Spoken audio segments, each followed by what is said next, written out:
picture, as you look at the way the guys played against tougher competition here, what did it expose or show you needs to be improved? This tournament was about that, literally about trying to figure out where you are as a team. This is a great test. You know, you go up against two of the top teams in the country. Some of your warts are going to show.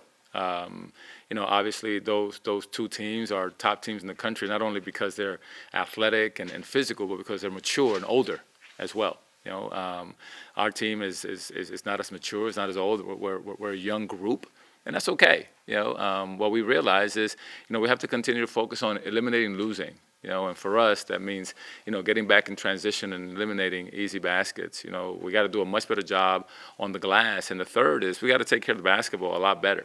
You know, in the first half, I think they had 14 points out of our 10 turnovers. And, you know, those incisions are going to hurt you. So we have to do a much better job in those three areas. And that's the one thing that was exposed in this tournament to me.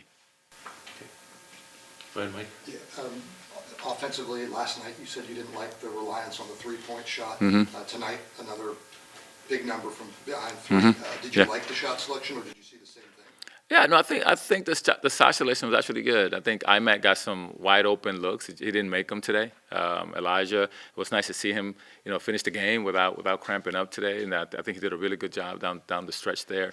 I think we have a very unselfish group. They share the ball well, you know, and when you're penetrating against athletic teams and the rim is protected, the next best thing is, you know, a kick swing to a shot. And as long as we're playing unselfish and playing for each other, I'm okay with the quality of shots.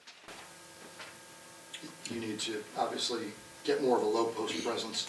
In the second half, Elijah going over the top to him seemed to work. How important is that for kind of the vision of what you want this offense to look like? Elijah's three-level scoring is really important to the future of this season. You know, his ability to shoot the three, to put the ball on the ground like he did today, and then also take advantage of guys in the post, whether it's a bigger guy or a smaller guy, is huge for us. Because if not, we'll end up doing exactly what you said, which is just, you know, taking a bunch of three-point shots. So Elijah's the one guy that I feel can score on the left block and the right block, and we got to find more ways to get him more touches down there. One more, in terms of the psyche of the guys, you said you wanted to come down here to you know, expose those warts, learn what you got. How did they handle you know, back-to-back losses like that? How do you keep them kind of engaged? How they're going to handle it is TBD. You know, I haven't had a chance to really visit with them yet. This is part of the journey. You know, the one thing I told them is that it's a long season, and you know, the one thing that we did here is we learned a lot about ourselves. The question is, how are we going to use that knowledge? You know, are we going to grow? You know, or are we going to wallow in it? So it's a young group. It's probably, you know, some of the toughest moments that some of these young guys have had, and I got to do a really good job of helping them navigate this new space.